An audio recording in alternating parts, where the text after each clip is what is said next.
भारत का संपूर्ण इतिहास, सभ्यता से आधुनिकता तक, दोस्त कल्पना करो कि यह आवाज धीरे धीरे गूंज रही है।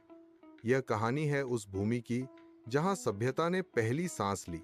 दी आर्यों से पहले का भारत सिंधु घाटी की नींव बहुत हजारों साल पहले, जब यूरोप अंधकार में था और मिस्र में पिरामिड बन रहे थे, भारत की धरती पर सिंधु घाटी सभ्यता फली फूली। यह सभ्यता हड़प्पा, मोहनजोदड़ो, धोलावीरा और लोथल जैसे शहरों में बसती थी। यहाँ के लोग मिट्टी के बर्तन बनाते, धातु गलाते, व्यापार करते और जल निकासी की अद्भुत व्यवस्था रखते थे। उनकी लिपि आज तक रहस्य बनी हुई है। यह भारत की पहली सांस थी, विज्ञान, अनुशासन और नगर योजना का युग। वैदिक काल जब आर्य आए, करीब 1500 ईसा पूर्व, आर्य नाम के लोग उत्तर पश्चिम दिशा से भारत में आए। कई इतिहासकार मानते हैं कि वे ईरान और मध्य एशिया से आए थे। उन्होंने भारत की उपजाऊ भूमि में बसकर समाज को नया रूप दिया। उन्होंने वेदों की रचना की, वेद, यजुर्वेद, सामवेद, अथर्ववेद। इन्हीं से हिंदू संस्कृति की नींव रखी गई। यहाँ से शुरू हुआ धर्म, कर्म, योग, वेदांत और संस्कृति का अमर प्रवाह। हिंदू धर्म का मूल किसी एक व्यक्ति से नहीं, बल्कि हजारों वर्षों की आध्यात्मिक परंपरा से हुआ। यह भारत की मिट्टी में ही उगा धर्म था, जो कहता है, एकम सत विप्रा बहुधा वदन्ते। सत्य एक है, लोग उसे अलग अलग नामों से पुकारते हैं। दो नए विचार, बुद्ध, महावीर और नया धर्म। कई शताब्दियों बाद समाज में असमानता बढ़ी। तभी दो महान आत्माएं प्रकट हुईं, गौतम बुद्ध और महावीर स्वामी। बुद्ध ने कहा, मध्यम मार्ग अपनाओ, क्रोध और लोभ त्यागो।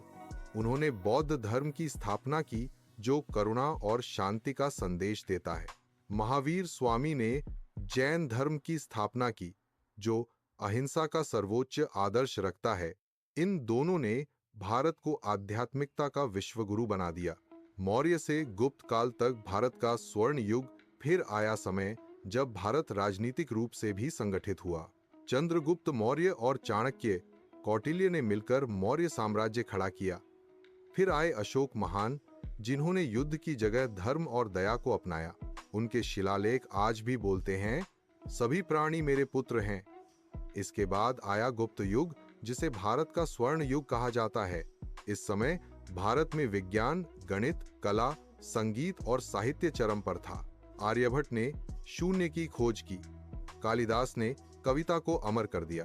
देर मध्यकाल की शुरुआत, इस्लाम का प्रवेश। अब इतिहास एक नया मोड़ लेता है। 7वीं शताब्दी में अरब में इस्लाम का उदय हुआ। पैगंबर मोहम्मद ने एक ईश्वर, समानता और भाईचारे का संदेश दिया। इस्लाम भारत तक व्यापार के माध्यम से पहुंचा। अरब व्यापारी केरल और गुजरात के तटों पर आने लगे। वहां उन्होंने मसालों और रेशम का व्यापार किया और शांति से बस गए। भारत में सबसे पहले मुसलमान व्यापारी आए, न कि सेनाएं। उनसे भारत ने नई भाषा, नई कला, नया संगीत और नई सोच पाई। दिल तुर्क, अघान और दिल्ली सल्तनत। लेकिन कुछ समय बाद उत्तर पश्चिम से तुर्क और अफगान सेनाएं भी आईं। 11वीं सदी में महमूद गजनी, फिर मोहम्मद गौरी जैसे शासकों ने आक्रमण किए। 1192 में तराइन की लड़ाई के बाद गौरी ने दिल्ली पर अधिकार किया। इसी से शुरू हुई दिल्ली सल्तनत। गुलाम वंश, खिलजी, तुगलक, सैयद और लोदी 5 वंशों ने भारत पर शासन किया। इन शासकों ने भारत में फारसी संस्कृति, इस्लामी वास्तुकला, सूफी परंपरा और भाषाई मेलजोल लाया। यही वह समय था जब हिंदुस्तान शब्द प्रचलित हुआ। हिंद यानी सिंधु के पार की भूमि। मुगल काल, दो संस्कृतियों का संगम। 1526 में बाबर ने पानीपत की लड़ाई में इब्राहिम लोदी को हराया और भारत में मुगल साम्राज्य की स्थापना की। फिर आए हुमायूं, अकबर, जहांगीर, शाहजहां और औरंगजेब।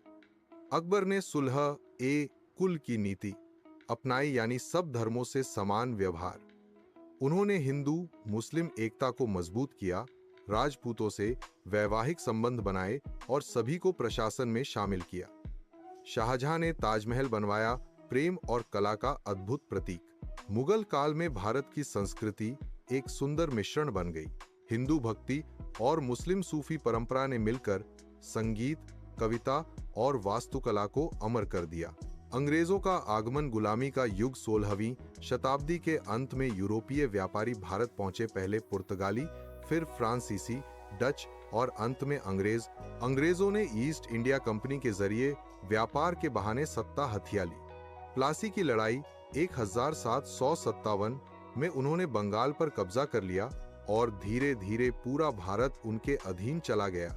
भारत को लूटा गया, किसान निर्धन हुए, उद्योग नष्ट हुए, लेकिन साथ ही राष्ट्रीय चेतना भी जन्मी।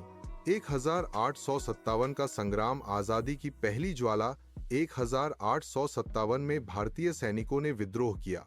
मंगल पांडे, रानी लक्ष्मीबाई, तांत्या टोपे, नाना साहेब, इन वीरों ने अंग्रेजी हुकूमत को चुनौती दी। हालांकि यह विद्रोह दबा दिया गया, पर इसने भारत में आजादी की आग जला दी, जो फिर कभी नहीं बुझी। स्वतंत्रता संग्राम, भारत एक हो उठा। 20वीं सदी में गांधी जी ने अहिंसा का मार्ग दिखाया। सुभाष चंद्र बोस ने तुम मुझे खून दो, मैं तुम्हें आजादी दूंगा का नारा दिया।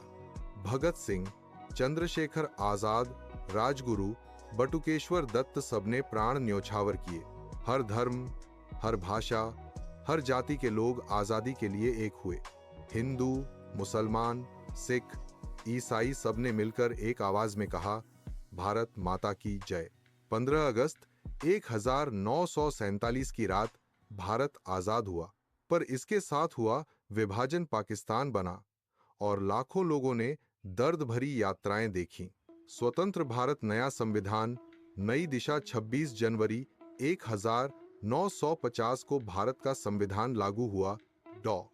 भीमराव अंबेडकर ने इसे रचा, एक ऐसा दस्तावेज जिसने हर धर्म, हर व्यक्ति को समान अधिकार दिया। भारत ने विज्ञान, तकनीक, शिक्षा और उद्योग में कदम बढ़ाया। नेहरू, पटेल, इंदिरा गांधी, अटल बिहारी वाजपेयी, डॉ. ए. पी. जे. अब्दुल कलाम जैसे नेताओं ने देश को आगे बढ़ाया। आधुनिक भारत, तकनीक, एकता और आत्मगौरव।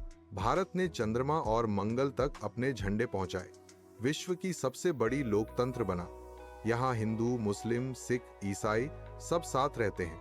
आज भारत कहता है, हम अलग अलग हैं, पर हमारी आत्मा एक है। यह वही देश है जहाँ राम की मर्यादा, कृष्ण की नीति, बुद्ध की करुणा, महावीर की अहिंसा, नानक की एकता और गांधी की सच्चाई सब एक साथ जीवित हैं। अंतिम वाक्य, भारत एक भावना है। भारत कोई मिट्टी का टुकड़ा नहीं, यह एक जीवित आत्मा है जो हर युग में नया जन्म लेती है।